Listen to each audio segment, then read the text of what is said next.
You're listening to Storytime, old time radio for a new era. Thank you for joining us. In this series, we feature Terry Morgan reading from her work, The Ambassador, a fun, family friendly sci fi martial arts adventure. Previously, the Ambassador revealed their mission. Kell brought news that four of his friends would be coming to help. In this episode, the Ambassador lays out her plan. They review the destruction the Olmeri have caused. Namani becomes upset. Maru uses her skills as a keeper of water to calm him. The ambassador talks with Maru about what they are going to do. Then the five old friends have dinner, reminisce about the old days, and prepare for their mission.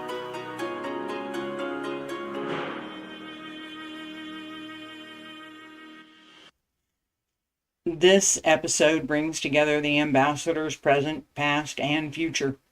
It starts with a conversation she and Galen have about the present that ties to their past. They had to fight their way out of a trap on Procyon 5. In the stories that I didn't tell, they had many adventures over the years. Now they've come back together for another adventure, one that will take them through the rest of their lives. Developing the story, the character backstories, and working out the way forward took time. I spent several years writing the books. I didn't want the stories to be fantastical whimsy that could never happen. I wanted a vision for a better future that might be possible. So including ideas, situations, and events from the real world was important. That grounding in real-world experience gives the characters depth. Of course, nothing in the stories happens quite the same way as in the real world. I use the emotional context, not the actual context. Beth takes hold of Namani's hand and Maru reaches out to comfort him. Those gestures from the real world happen in their fictional world too. In the story, Namani is more upset at the images of Olmeri destruction than the others. He feels it. He's a strong, capable man. He cares deeply about all things in the natural world, the world the Olmeri seem determined to destroy. That he cries at the sight of what has been done is part of the story too. He's strong enough to cry. Later, the ambassador and Maru talk about what she has planned and remember their early days. Their conversation is one that only old friends can have. New friends talk about today and things to come. They don't have a past. Old friends offer insights to character and what happened before. They don't need explanations. They were there. They don't need to talk about their feelings. They know. That simplicity was harder to manage than all the introductions. The pace of this episode is slower and more about developing the characters than about developing the storyline. The storyline is what they are doing to defeat the Olmeri, their encounters with others, and what they have to do. Those efforts, their challenges, failures, and successes are what keeps things going. But the stories are less about what they are doing and more about who they are, why they do what they do, their responses, their actions, and their feelings. They want to protect each other. They want the others to prosper. They aren't selfish or mean. They don't want to hurt anyone. That is the same kind of person who can achieve a high level of skill in the martial arts, one who doesn't want to hurt others. The characters in these stories are intended to be the best of the best. They're the good guys. They would not try to hurt someone for spite or bully another into doing something that wouldn't be ethical. For them, being stronger means they have to be more considerate, show more restraint, and be very careful what they do. In this episode, the five old friends have dinner, talk about the old days and what they are going to do next. It's not a high-action scene, but it reveals one of their most closely kept secrets, that they can join together to share their skills with each other. The real-world parallel for this is in the martial art of Xingyi and the concept of the five elements: metal, water, wood, fire, and earth. In addition to the colors and the fist forms, these five elements also represent entering, leaving, look left, gaze right, and centering. They are distinct but not separate skills. Each has elements of the other. Each relies on centering. In the 5 elements linking form, Wu Xing Lian Huan, the fist forms and the elements of movement connect with each other. In the stories, the 5 old friends connect with each other.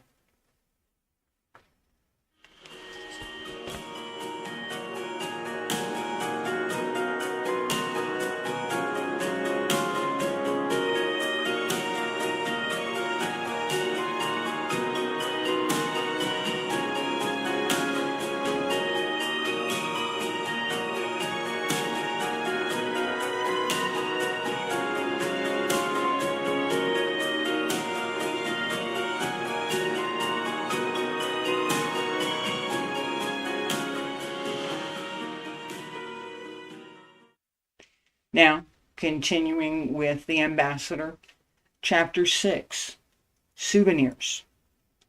Galen sat down at the table. Micah, this is quite something you've gotten me, all of us into. Why didn't you tell me when we were on Procyon 5, he asked. The ambassador exhaled. You can still opt out, Galen. Captain Logan won't be coming all the way with us. You can stay on the Magellan, or he can arrange transport for you, she said. Galen shook his head. That's not what I meant, Micah, he said. The ambassador looked down. I'm sorry, I shouldn't have snapped at you like that, she said. Galen nodded. I get it. You're hurt. And this really is a big deal. We aren't simply attempting a rescue or diverting some local pirates. Look, I'm happy to help you, and I'll do everything I can to make this mission a success. But what you are asking, well, it isn't trivial, he said. I know, Galen. I wanted to tell you, but I couldn't. That's why I was insisting on having the briefing. You all needed to know what we're up against and what I'm going to try to do. This is the first time that we've all had a briefing. Kell and I did some planning, and I talked with Captain Logan, but none of the others knew anything until just now. I had to keep it quiet. There are too many spies about these days, the ambassador said. Chancellor Jervis, Galen asked. He held up his sleeve. The ambassador nodded. I'd suspected him for several months, she said. Galen nodded. I've been wary of him too. He seemed just a little too interested in some of my research, he said. We've got a lot to cover, the ambassador said. She sat up and winced. Time for you to go to sleep, Galen said. He picked up the packet, got a cup, and emptied the packet into it. He poured some warm water from a thermal bottle into the cup. The ambassador smiled. Bed is that way, Galen said. He pointed to the bed. He held out his hand to help her get up. They walked slowly. The ambassador sat down on the bed. Galen handed her the cup. Here, drink this. Mark is very good. This should put even you to sleep, he said. The ambassador laughed. She took the cup. Smells like flowers, she said. Galen nodded. Sleep. I'll see you in the morning, he said. He turned to leave. Thank you for everything, the ambassador said softly. Galen smiled, nodded, and walked out the door. The ambassador finished what was in the cup and put it down. She carefully lay down on the bed. She was exhausted. Her arm hurt. She fell asleep almost instantly. Good morning. The ambassador's quarters on the Magellan.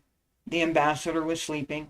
Maya had kept the medical lights on, delaying the normal light cycle. The room had a dark, pleasant orange glow. The comlink chimed. Ambassador, good morning. How are you feeling? The doctor asked cheerfully. The ambassador turned over and sat up. Is it morning already? Can I have another 10 minutes? She asked. The doctor grinned. The ambassador gingerly raised her arm. I'm much better, thank you. I can move my arm again. It's still sore, but I can move it. You're a miracle worker, doctor, she said. No deification, please, but thanks ever so for the attaboy. We still have some time before the briefing. Are you going to get breakfast? The doctor asked. I really do need a few minutes. You and the others go on without me.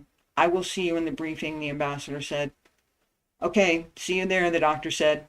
The ambassador closed the comlink. I have the most excellent team, she thought. She put her head down again and closed her eyes. She half dozed for a few more minutes, then she sat up and swung her legs over the side of the bed. Most of the bruising around her knee was gone. She took the wraps off her arm. It looked good, too. She took a shower, got dressed, and started toward the dining hall. She went the long way through the arboretum. The clean scent of dirt from the trays of new sprouts reminded her of the garden on Roz 2. Breakfast in the garden. The dining hall on the Magellan. Centaur, Galen, Biani, and Maru were sitting at a table in one corner of the dining hall finishing breakfast. Several empty plates and cups were scattered on the table. The ambassador walked in. "Micah!" Centaur bellowed. The ambassador looked over at him with a big smile and waved. He so reminded her of Master Tai. He used to do the same thing, extending his energy to fill the room and give the person entering a sense of being the most important person there, at least for a moment. "Coffee," the ambassador said. She pointed to a table of cups. Centaur smiled back at her and waved. The ambassador picked up a plate and put some fruit and bread on it. She wasn't that hungry. She got a cup of coffee and went over to where they were sitting. "We have quite a bit to cover in the briefing this morning," she said. Centaur grimaced. "More than yesterday?" "That was already too much," he said. The ambassador nodded. Biani frowned impatiently. "I thought we were done with the group thing," she said. The ambassador smiled apologetically. These individual briefings are in addition to, not instead of," she said. "Ah, I see," Biani said. She took a deep breath, looked down, and frowned. Maru shook her head. "What have you gotten us into, Micah? You know Biani and I like a good adventure, but we were just talking about that briefing. This seems like way more than an adventure," she said. The ambassador looked down. "It is. It's a lot more. But you don't have to do anything. It has to be your decision. I need your help, and I know what I'm asking. Well, if you don't want to," she said. "We're all willing to help you," Micah, Centaur said. "But we need to have some idea of what you actually want us to do. Taking some ships out into the Perseus transit will be dangerous all by itself. We really have no idea what we're up against," he said. He looked at Maru, Biani, and Galen. They all nodded. The ambassador nodded to them. "I'm not entirely sure of that either, Centaur," she said. "Think fast. We have a briefing in a few minutes," Galen said. The ambassador smiled at him and shook her head. "Not going to happen," she said. "The briefing?" Biani asked hopefully. "No, my having a working plan in the next 10 minutes, the ambassador replied. They all laughed. "Let's go. We might as well finish our conversation in the briefing room," Centaur said. He stood up. "Is that coffee table still in the briefing room?" Galen asked. Yes, it is," the ambassador replied. She smiled at the thought. The plan. The diplomatic briefing room on the Magellan. Beth and Namani were adjusting the controls on one of the wall screens. Lieutenant Katie and Commander Brandon were reviewing a 3D model with Maya when Captain Logan walked in. "How are the preparations coming along?" Captain Logan asked. Lieutenant Katie, Commander Brandon, and Maya turned to attention. "Good morning, Captain," they said more or less in unison. Captain Logan nodded. "As you were," he said. "Almost ready, Captain," Namani said. Beth nodded. The doctor and Kell came in. "Good morning, Doctor." "Good morning, Kell," Namani said. "Good morning, Namani." "Good morning, Beth," they said in unison. Beth smiled. Centaur, Maru, Biani, Galen, and the ambassador arrived. Centaur, Maru, Biani, and Galen went to sit on one side of the table with the doctor and Beth. Captain Logan, Commander Brandon, and Lieutenant Katie sat on the other side. Kell took the end chair opposite the ambassador. Maya stood in the back next to Kell. "Everything is ready, Ambassador," Namani said. He handed her a small controller and took a seat next to Maru. "Thank you, Namani," the ambassador said. She smiled. "He just gets things done. I don't have to think about whatever it is. I don't have to give him instructions. And I'll be right back."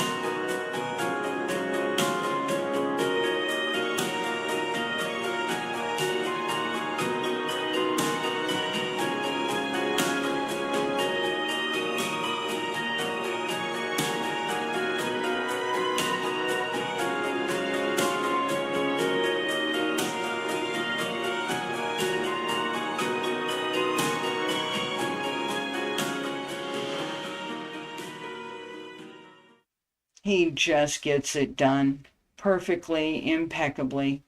And it isn't so much that he always succeeds, he doesn't, but he always lets me know what is going on, and he is always there for me. Whatever we need, he is always ready to try. I'm going to need his competence and quiet courage on this mission, she thought. She took a deep breath and looked around the room. She grinned at Centaur, then Kell. Good morning. Yesterday I went over the basic ideas, why we are here, what my plan is, and what we want to accomplish. That was the what. Now we have to work out the how. Thanks to Kell, we have a lot more flexibility. First, let's talk about why we are here. Maya, if you would, lights please, screen, she said. She sat down. The room lights dimmed and a screen activated. Biani had been listening carefully. She leaned towards Maru. She doesn't have a plan, does she? She whispered. Maru shook her head. I don't think so, not yet, she whispered. Biani shook her head. Oh, great, we're out here and wherever that is, and she said. Maru grinned and shrugged. Sit back and enjoy the show, she asked. Biani leaned back in her chair and held out her hand. Where's the popcorn, she asked. They both giggled. Maya appeared next to the screen. She started a video montage. These images show the ecosystems of planets as they were before and after the Olmeri arrived. What used to be productive farmland is desert. The lakes and rivers have been polluted beyond use, and huge swaths of land have been converted into these megacities. We don't know how many of the native species on these planets have been wiped out. We suspect most of them, she said. Namani looked down. His shoulders were shaking. My people would not fare well. It would mean the end of our entire way of life. Everything my family has worked for. It takes generations to grow a forest. It would all be gone. For what? For what? He said. He pressed his hands on the table and lowered his chest. Maru slowed her breathing, reached out her hand, and touched his arm gently. She was going to use her skills as a keeper of water to calm him. We cannot do anything about that which we do not know. We must know. Quiet. Be still. Quiet, she thought. She didn't say anything. She smiled at Namani with a deep kindness and an understanding that was more than empathy. Namani looked at Maru. He stopped shaking. He could feel her calmness reach into him. She was so very quiet and still, like midnight after a snowfall. Nothing moving, not even the wind. So quiet. He could feel something more, something deeper, something she didn't want him to see. Maru took her hand away. Thank you, Namani said softly. Maru nodded. The ambassador touched a control on the table. It opened a 3D model of the local neighborhood and nearby star systems. The stars appeared at various heights and were spread out across the display as if she'd somehow managed to miniaturize part of the galaxy. Nice, Kell said. Thank you, Maya, Beth, and the ambassador all said at once. Captain Logan nodded. It really is quite a display, he said. The ambassador looked at her old friends, then at Captain Logan and her team. She pointed at the display. The Olmeri have begun forays into this area near the Hyades cluster. Traders with the Alliance have had occasional encounters with them, as have the Aldarans. We met them near Kalan here. As far as we know, this is the closest they have come to actually entering the Orion Arm. What do your people know about how the Olmeri advance, Kell? She asked. Kell took a breath. My people avoid them. They start by appearing outwardly humble. They offer to help with this or that. As soon as they gain a foothold, their attitude changes. They start making demands and issuing orders as if they are the rulers and everyone else is a servant. They have long disputed this characterization, but it is, in fact, their view and their goal. My people have seen it repeatedly.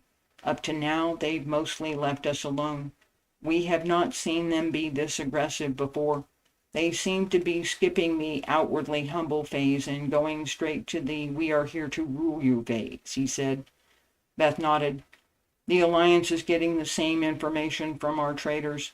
We think that is their way of testing to find out what level of resistance there is going to be to their invasion, she said. Invasion? Centaur asked. You have a better word for it? Captain Logan asked. Centaur shook his head and frowned. Beth went on. We have some new images from one of our traders that show the damage and how it progresses. I haven't seen them all yet, but I warn you that they are disturbing. This is the third planet in the Tau Ceti system as it was before the Olmeri moved in. Notice the pretty blue color with large water bodies and groups of land masses. If we move in a little closer, we can see various population groupings. These are mostly small cities and towns.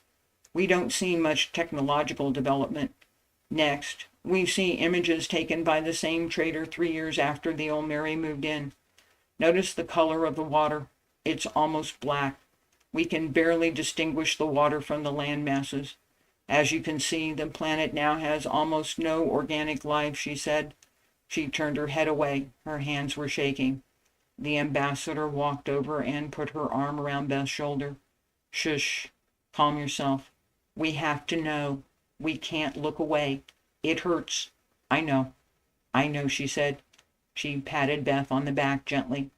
Beth felt an inexplainable calm reach through her. It seemed as if all the pain she just felt was gone. She knew she still hurt, but she didn't feel it anymore. Go sit down, close your eyes, and focus on your breathing for a minute, the ambassador said. Beth sat down next to Namani. Namani smiled at Beth and took hold of her hand. Maya, would you continue, please? The ambassador asked. Maya started another series of images. The civilizations on Tau Ceti 3 were not advanced enough to fend off the Olmeri. At first, they didn't realize they should. The Olmeri offered technologies and engineering, what the Terrans call shiny new toys and pretty beads. The Olmeri said all they wanted in return was a little bit of space to set up a few remote outposts for their traders. Nothing much, just a small area, somewhere out of the way. But once they got started, they had to bring in more Olmeri to supply the outposts. Then they needed to expand their farms and needed Olmeri workers to manage things. Next, they needed to do some mining. They needed building materials, didn't they? Next, they needed to rechannel a few rivers to divert water for the mines and the camps of workers building the cities. Nothing to worry about, just a small change. As they brought in more and more workers from Olm, their homeworld, the people who originally lived on the planet were quickly displaced. The Olmeri began insisting everyone learn the Olmeri language and customs. At first there were confrontations, but dissent was quickly quashed and the original people were pushed to the outlying areas. The Olmeri promised to take care of everything. They did. Most of the original life forms on the planet, plants and animals, have become extinct. Many areas have been so poisoned by the Olmeri's activities they can't sustain any life at all. The Olmeri dump massive amounts of solid and liquid waste into the surface waters. They use substrata engineering to extract groundwater for their massive synthetic food processing facilities. By the time they finish, there's nothing of the original world left, she said. Namani had been gripping the arm of his chair as he watched the images. There is no respect for life in what they do. So much is gone, he said. He was not able to hold back tears any longer. He bowed his head and started sobbing. Beth tightened her grip on his hand. Namani, she said. She tugged on his hand like a little sister. Maru reached out to touch his hand again. You are not alone. I am here, she said, so quietly only he could hear. He felt her voice again. It was so quiet, so calm. He stopped shaking. Galen looked at Maru. Do you need? He asked. Maru shook her head. Centaur sat still. His jaw tightened as he watched. Biani narrowed her eyes in anger. The doctor looked down. Captain Logan and his officers shook their heads. What a waste, Commander Brandon said sadly. The ambassador looked around the room. Maya, please stop the images, she said quietly. The screen went dark. She walked over and put her hand on Namani's shoulder. You are in very good hands, Namani, she said. She patted his shoulder gently and nodded her thanks to Maru. The ambassador started pacing. She wanted them to watch her, not think about the images. Let's review the pattern. First, the Olmeri make a few forays into a sector to find out, well, basically to find out who lives there and what their capabilities are. They look for less developed worlds with lots of raw materials. Sometimes it seems they want minerals. Sometimes it seems they want whatever the targeted ecosystems provide. They start by trying to develop benevolent relationships with those worlds. They offer goods and technologies in exchange for raw materials. Then they find something that must be done that can only be done by Olmeri workers, building new docking ports for their ships, for instance. They need special technical skills, so they need to bring specialists from Olm. Those workers have to live somewhere. They would like to eat familiar Olmeri food, not whatever the locals have. As more and more work needs to be done by Olmeri, more and more Olmeri arrive. They consume more of the planet's natural resources to build more megacities so they can bring in more Olmeri. Whatever benefits were promised during the negotiations are always delivered. The Olmeri are good about that, but they never benefit the original inhabitants. The cities are always only ever built to benefit the Olmeri, she said. Centaur nodded. I see the problem, he said. The ambassador sighed. We used to hear stories occasionally from trade ships who had encounters with them. Over the past 3 years, we've heard more and more stories. Right now, our information puts the Olmeri generally in this area, just outside the Sagittarius Arm. We know they are moving. We have recent reports from long-distance traders about problems in these 5 systems near Arcturus. Recently, we've heard some very quiet reports that not all Olmeri are in favor of the destruction. They want to stop it. We've not made contact with them, she said. Galen grinned. He looked around the room. 3 guesses where we're going, he said. Everyone in the room laughed. Then they all looked at the ambassador with a bit of skepticism and the realization that she had just told them exactly where they were going and what they would be doing. The ambassador nodded, confirming what they were thinking. Okay, here's the plan. We want to lead them away from the Orion Arm and redirect them towards this sector in the Perseus transit. Notice this asteroid belt. We're going to seed it to bring them in. They will think they have found a massive new source of minerals. Then we create a trail of mineral readings and planetary signatures that will lead them to these systems with mineral deposits. The other systems nearby have enough natural resources to keep them occupied for, we hope, at least a few years, she said. Kell grimaced a little. We're going to do what we did with the asteroid belt near Kalen? I'd rather not, he said. The ambassador shook her head and smiled broadly. This time, you stay outside the belt. We don't want to confuse them, she said. Kell grinned. We want them to find the breadcrumbs, he said. Centaur smiled, looked over at Galen, nodded, and shrugged. Galen shrugged and nodded. Might, he said. The ambassador grinned at Kell. Exactly. We want to lead them through this empty corridor here. We'll put the EM projectors along an arc along this corridor. As the Olmeri ships come through, they will have a few minor instrument failures as we tag them and upload a virus. The virus will let us feed them false readings and wipe parts of their navigation logs. But if the virus can't get them to turn back or go somewhere else, we have a fallback. Any ship that gets past this point will trigger the array to emit a directed EM pulse. It will disable all but their local drive for a short time. They will have to turn back. When they do, the virus will scramble their logs, so they won't know where they were and can't avoid the area. I'll be right back.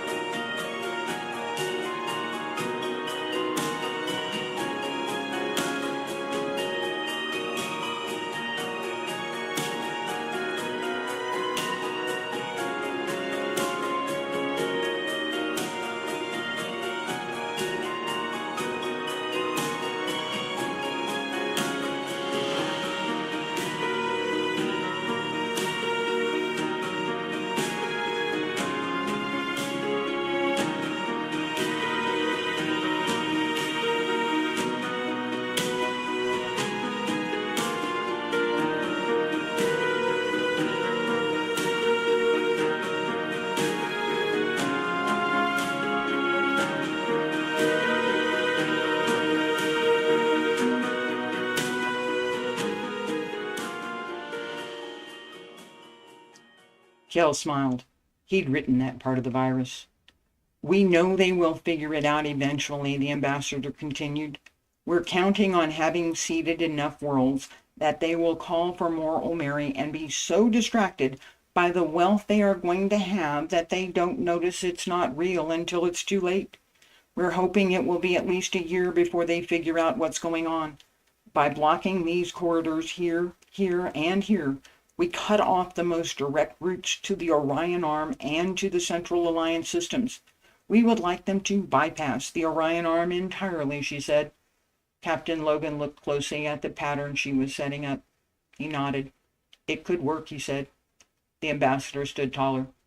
Our mission, if you choose to accept it, she said, grinning at the cliché and knowing they had already accepted, is to find out what the Olmeri are doing in these 5 systems, find and make contact with the resistance, and lead as many of the Olmeri as possible to their new home, she said. Lieutenant Katie once again had a puzzled expression on her face. She was capable and a quick study, but she was quite young. She still did not understand what it meant to be a keeper or what an adept could do. But, Ambassador, how can we do all that? It's going to take, she said. Captain Logan shot her a look that said, shut up now. The ambassador frowned. You have much to learn, and you should shut up and do it, she thought. Yes, Lieutenant, it's going to take all our skills and quite a bit of luck. For now, I'd like to ask Beth and Namani to load the reports they have collected. After lunch, Captain Logan will review the Magellan special features, and we'll have a look at the ships we'll be using. Then we'll spend some time with the maps and various routes. Kell, would you help me work on some alternative planning? Since your people are coming to help, we have some options we need to discuss, and we must reconsider how to prepare, she said. Of course, Ambassador, Kell said. He stood up to leave with her. What's for lunch? Maru asked. She stood up and patted Namani's shoulder. Come join us, she said. Namani nodded and smiled a thank you to her. As soon as we get the report set up, he said. Yang Tang, the ambassador replied over her shoulder as she and Kell left the room. Centaur and Biani doubled over laughing. The doctor got up. I'll make something. Not Yang Tang, he said. Galen smiled. I'll come with you. I'd like to have a look at what's available on board, he said. Centaur grinned. We're going to have a good lunch today, he said. Biani laughed and took Centaur's arm. Let's go, she said. Maru laughed. We'll meet you in the dining hall, she said to Namani. They walked out. Captain Logan, Commander Brandon, and Lieutenant Katie followed them out the door. Namani and Beth set up the reports so that each of the 5 would have quick access to what they needed. It didn't take them long. Then they went to join the others in the dining hall. Another time. The ambassador's quarters on the Magellan. The ambassador had invited her old friends to have a private dinner in her quarters. Several plates with the remnants of vegetables, pies, and a whole fish were scattered on the table. There were a few empty wine bottles, too. You know why I asked you here, the ambassador said. She looked around the table. Dinner and drinks? Maru asked. Wine tasting? Biani asked. Yes, a wine tasting, Galen said. He raised his glass. Let's have more, Centaur bellowed, maybe just a little too loud. They all laughed. They knew.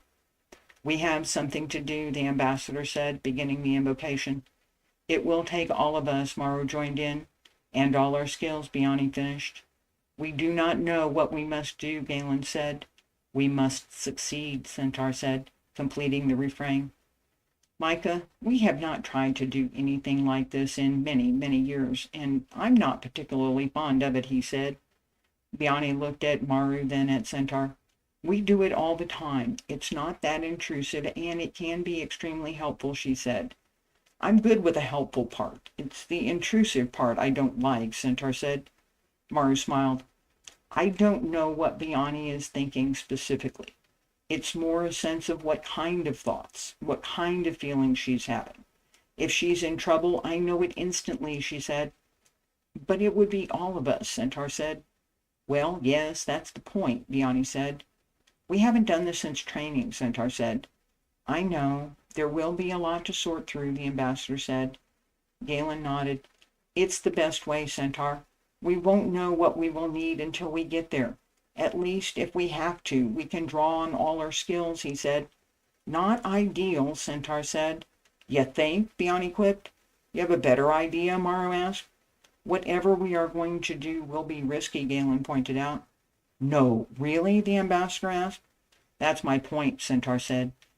Each of us has a gift and an element we keep. When we share, it makes us stronger, Maru said. We didn't practice that so much. I'm not sure, Centaur said. Galen smiled at Centaur. Now is a good time to practice. We need to do this, he said. What if we do just a little now? 10 seconds. Would that be okay? The ambassador suggested. That would be okay, Centaur said. Then he smiled and shook his head. You always were a good negotiator, he said. The ambassador grinned and extended her hand to Centaur. So we begin, she started. I know the path, Centaur said. He reached for Maru's hand. I see the changes, Maru said. She reached for Galen's hand. I form the bridge, Galen said. He reached for Biani's hand. I carry the light, Biani said. She reached for the ambassador's hand. I keep the balance, the ambassador said. She lowered her head, then sat upright to extend her energy in both directions, to Centaur on one side and Biani on the other. The others all sat a little straighter and extended their energy in both directions. We are different and the same. We return to one and become one, they said in unison. The joining was complete. They could see each other and keep their own separate thoughts, but they could also sense what the others were feeling. They were all breathing together as one. Master Tai had insisted they learn this merging skill. He didn't explain. He just told them they were going to learn it. Much later, they found out that this skill was one of the most treasured skills in all the ancient arts. Every one of the masters wanted students who could learn it.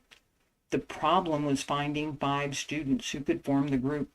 Master Tai had seen their potential and selected them. In the center there is balance, the ambassador said. She released her hands. And new beginnings, Centaur said. He released his hands. We start, Maru said. She released her hands. We continue, Galen said. He released his hands. One becomes many, Biani said. She released her hands. We are many, they said in unison. They sat back to look at the table and each other. That wasn't at all what I remembered from practice, Centaur said with the hint of a smile. It was actually sort of nice. It seemed as if I was twice as strong as I normally am, he said. Maybe we should hold off on that. You are already stronger than 3 of me, Galen said. We helped. We've been practicing, Maru and Biani said in unison. We were able to sort out most of the confusion, Biani said. When we were learning, we didn't have the discipline to keep quiet for very long, she said. To keep our thoughts quiet, Maru said. Yes, Biani smiled at Maru. To keep our thoughts quiet. Just now, we shared that skill with all of you, she said. Centaur sat forward. That's what seemed so nice. There was a moment when I was quiet and I could still feel all of you, but it wasn't noisy or intrusive. It was like, he said, sitting at a table having a quiet dinner with old friends, the ambassador asked. Centaur nodded. Then he sat very still. You, he asked. The ambassador grinned and nodded. Centaur shook his head and grinned as he realized what she'd done. He walked over to her chair, picked her up, hugged her, and set her down. The ambassador put her arms around his neck, hugged him, and smiled. More wine, Galen called out. He raised his glass. Chapter 7. Endings and Beginnings. Part 3. Going Home. Wanderer, look to your footsteps. The road will follow you and lead you home. Do you remember the dining hall on the Magellan? The ambassador, Centaur, Maru, Biani, and Galen were sitting in the back corner of the dining hall. The table was littered with creatively stacked plates. Some had a few remaining items. Several empty bottles of Jew, a clear alcohol from Raz too, with a somewhat floral aroma, and the kick of a mule were scattered among the dishes. They had spent the past 2 weeks in strategy meetings or in the ship simulators working on their evasion and fighting techniques. This would be the last time they'd have to relax together until after the mission was over. Once they docked at the station, they would go to their respective ships. Do you remember that time when we were staying at the mountain cabin and Micah came up the stairs? Biani started. as if she somehow appeared out of nowhere. And the two fellows who had been standing at the top jumped and ran off, Maru finished. The ambassador almost dropped her cup, laughing. I don't think I will ever forget the look of bewilderment on their faces. Not only were they not expecting anyone, they were most definitely not expecting someone like me to be coming up those stairs, she said. Biani chuckled. They were so frightened. We could see it on their faces as they ran past us, she said. The ambassador grinned. I wasn't trying to scare them. I was just practicing, she said. Biani winked and smiled a knowing smile. How did you do that, by the way, she asked. The ambassador grinned and lowered her head. I told them to look for me coming down the stairs behind them, she said. Being able to misdirect the encounter was a skill Master Tai had required they all learn. It took some concentration to plant the misdirection. The counter was easier as long as the setup was complete. Centaur nodded to Biani and then looked at Micah. Her skills at being quiet are pretty good too. Helps with surprises, he said. Maru nodded and smiled. We all had to learn that. Moving quietly is one of the essential skills, she said. Biani raised her glass. Only in quiet, she said. Can we hear the wind? Maru finished as she raised her glass. Galen smiled at Micah and raised his glass. To being quiet, he said. They all drained their glasses again. Galen turned his head to the side. Do you remember the first time Master Tai tried to teach us that lesson? He asked. Centaur laughed. I absolutely remember that. Micah asked directly, Is that some kind of riddle? He said. The ambassador pouted. And I learned never to do that again, she said. Centaur looked down a little and smiled. The look on your face when Master Tai came around the table was priceless, he said. The ambassador shook her head. I am never going to forget that. I was already upset over being scolded about the garden. I muttered something about him always talking in riddles. He was all the way over on the other side of the room. The next thing I knew, he was standing in front of me. How could you hear me? I asked. I was listening. You are loud. You must become quiet, he said.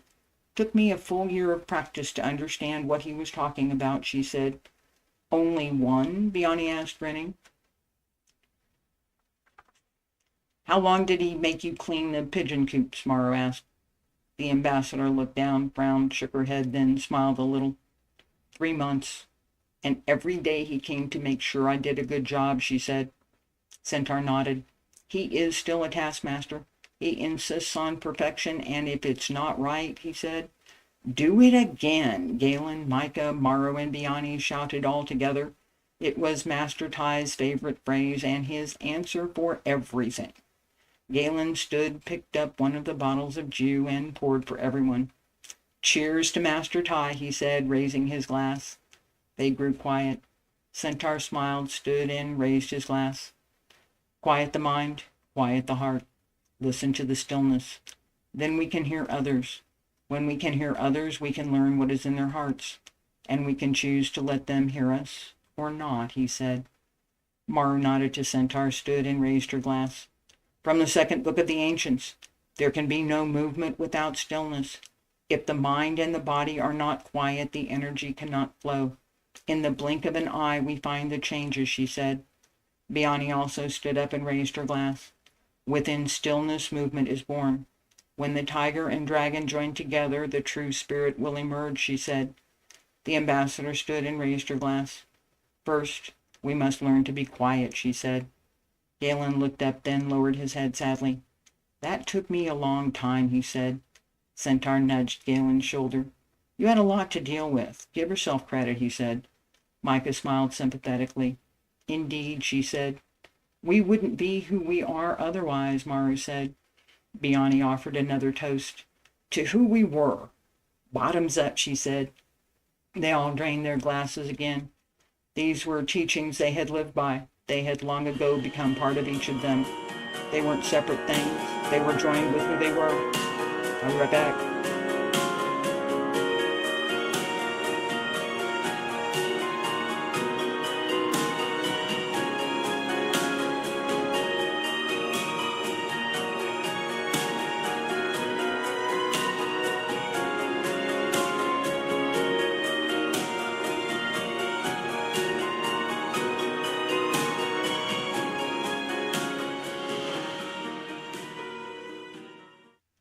The ambassador looked around the table. She didn't have to say anything. They all knew it was time. We have tomorrow to rest. Take advantage of it. We rendezvous with the other ships at the space station and meet the Aldarans in 2 days, she said. Galen looked forward. This was a nice dinner, Micah, as always. You managed to have more than enough, but not too much, he said. Centaur looked at the table sideways. I'd like to remember the stacked plates. We are still very creative at plate stacking, he said proudly. Were you offering to do dishes? Micah asked. No, I was just admiring our balancing skills, Centaur replied. They all laughed and got up to leave. Which way to go? The dining hall on the Magellan. The ambassador hung back a bit and watched the others leave. She walked over to look out the large observation windows. There wasn't much to see. She didn't care. She wasn't really looking out. She was looking at her reflection. Maru turned back and went to stand with her. Micah, are you okay? Maru asked. Do you remember that cove we used to go to? The ambassador asked. She looked up. She didn't turn. She looked at Maru's reflection in the darkened window. For early morning practice, of course, Maru said. She looked at Micah's reflection in the window. The ambassador smiled wistfully. It was always cool at that time of day. The sand was dark, and the lake always made sure we knew it was present. It was constant. Some days it would barely creep ashore. The water lapped at the sand so quietly. There were no waves. The lake seemed to be as some sort of indigo glass, reflecting even the birds as they flew overhead, she said. A tear ran down her cheek, then another and another. Oh, Micah, what is it? Maru asked. She touched the ambassador's arm gently and turned towards her. Tonight reminded me of all the times before. The time the 5 of us first met each other, or training together, the adventures we had, Master Tai, all of it just came rushing back. So many memories. I miss those days, the ambassador said. She stood quietly and stopped trying to hold back the tears. One ran down her cheek, then another. Maru nodded. A tear ran down her cheek, too. Sometimes. So do I, old friend. So do I. For tonight, let's remember the smiles. Let's remember we were all here together again, she said. She tucked her arm through the ambassador's and pulled her close. The ambassador hooked her arm and pulled Maru closer, too. The tears were still streaming down her cheeks. They stood there side by side, arm in arm, looking at each other in the window, not saying anything. Maru patted the ambassador's arm, then let go. We've been through a lot. None of it was easy, she said. The ambassador smiled. She turned into the room and started pacing. We still have more to do. It has to be done, she said. Maru shook her head. That's not really what's bothering you, is it? She asked. The ambassador lowered her head. You see it, don't you? Thank you. Are we doing the right thing, Maru? Am I doing the right thing?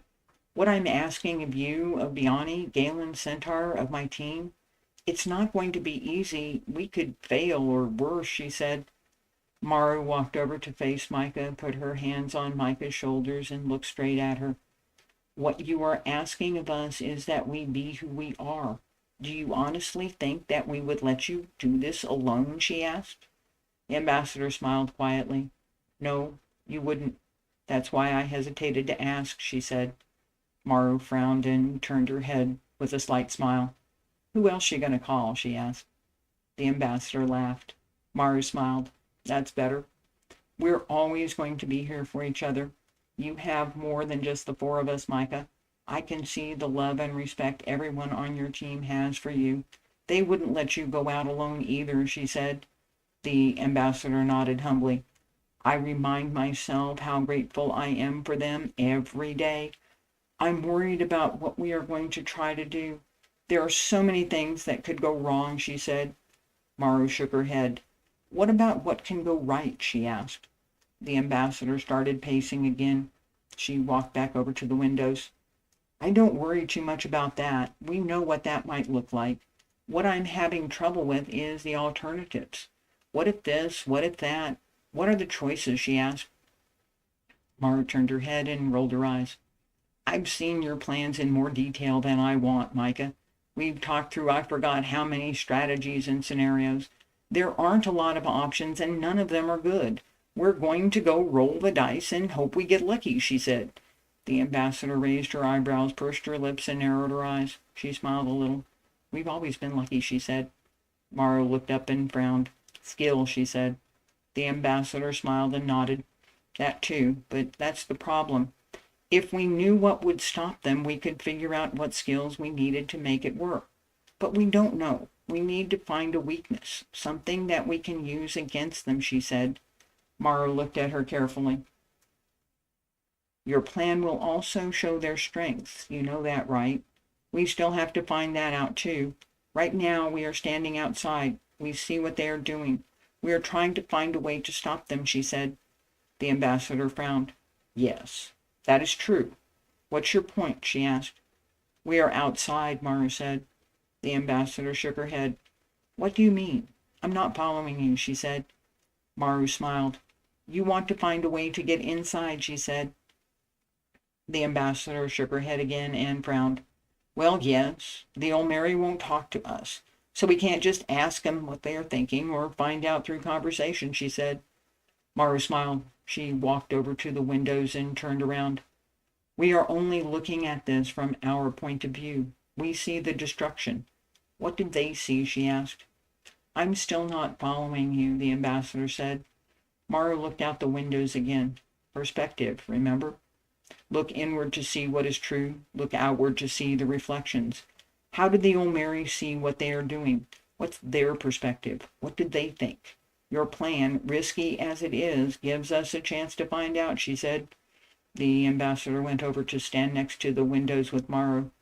Well, yes, if we want to stop them, we need to find out what motivates them, she said. Maru turned to look at the ambassador. There's something else we're going to find out, she said. The ambassador frowned. What's that? I thought I'd covered everything we needed to find out, she said. Maru grinned. Oh, this isn't something we are going to try to find out, but it is something we are going to find out, she said. The ambassador grinned and bowed. Thank you, Master Tai, she said. Maru frowned and took a deep breath. We are going to find out how they respond, she said. The ambassador stopped and grew quiet. You're right. Whatever we do, the Olmeri are going to respond. They don't like us. We already know that. Maru took a step back and shook her head. Not what I meant, and you know it. Whatever we do, they are going to do something in response. We are absolutely going to find out what that is, she said. The ambassador took a deep breath and nodded. She smiled and turned towards Maru. All the scenarios, all the plans, all the possible outcomes. Yes, yes. Whatever they do will tell us something. The shape of the form comes from what is there, she started. Usefulness comes from what is not, Maru finished. Maru, the ambassador said. She wanted to say thank you, but it really wasn't necessary. Maru grinned. I know, she said. The ambassador nodded. She started pacing again. We do have an advantage, the Aldarans. But after the first encounter, the Olmeri will know the Aldarans are helping us. We only get one chance, she said. Maru shook her head. Maybe, maybe not. You are making a big assumption. Why do we have to let the Olmeri know the Aldarans are helping us? She asked. The ambassador frowned. The Olmeri are destructive, but they aren't stupid. Once they see how the ships are maneuvered, they'll know. Nobody can pilot a ship like an Aldaran, she said. Maru tilted her head back a little and smiled. Why can't they? Maybe we can misdirect them on that, too. It would give us at least one, maybe two more opportunities, she said. The ambassador turned her head sideways. They know I have an Aldaran pilot. They don't know more Aldarans are joining us. So maybe Kell has been giving flying lessons? Is that what you're thinking? She asked. Maru shrugged and nodded. It's not that much of a stretch, and with a little help, she said. The ambassador grinned and stopped pacing. It might just work. It might just work. What if the Aldarans actually do the flying, but somehow we arrange for the Olmeri to see someone else in the pilot's chair? The Olmeri don't even need to know the Aldarans are on board. If we can convince the Olmeri that whoever is in the pilot chair can do what an Aldaran can do, that would give us an even bigger advantage. It would also make the Olmeri a lot less inclined to look at Alliance properties for their development activities.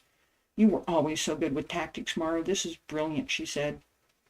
Maru smiled with humble pride. Thank you. I try.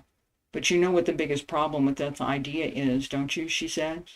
The ambassador sighed and nodded slowly. The Olmeri have to be allowed to see who's sitting in the chair. That means we have to get close. Really, really close, she said. Close is an understatement. And then there's what you're asking of the Aldarans, Maru said. The ambassador nodded thoughtfully.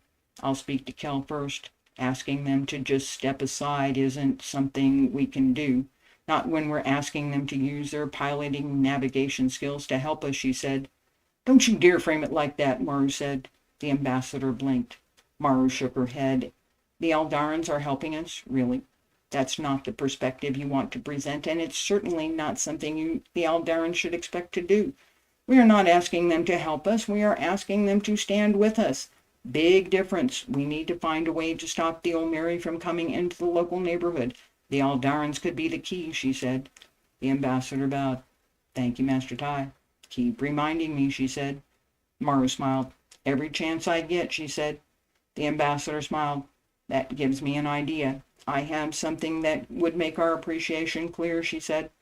Maru turned her head slightly. The Aldarans don't value objects so much. They don't like medals, awards, or showy things.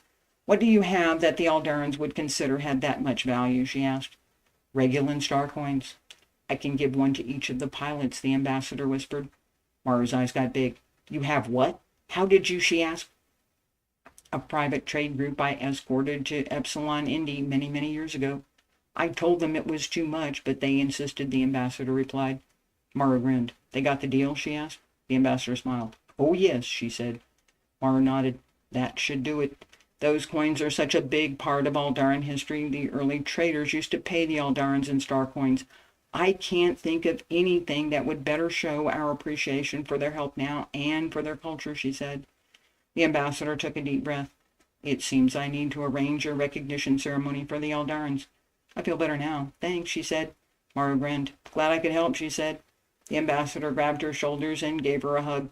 Old friend, you have done so much more. Thank you, she said. Maru smiled and winked at her. Let's get some sleep. Tomorrow's going to be a long day, she said. Tomorrow is always a long day, the ambassador replied. They linked arms and walked out together. That's all for tonight. Join us next time when Captain Logan asks Station Commander Lucas for a special favor, and the ambassador presents a rare gift to the Aldaran pilots. You've been listening to Storytime, old time radio for a new era. Thank you. Good night.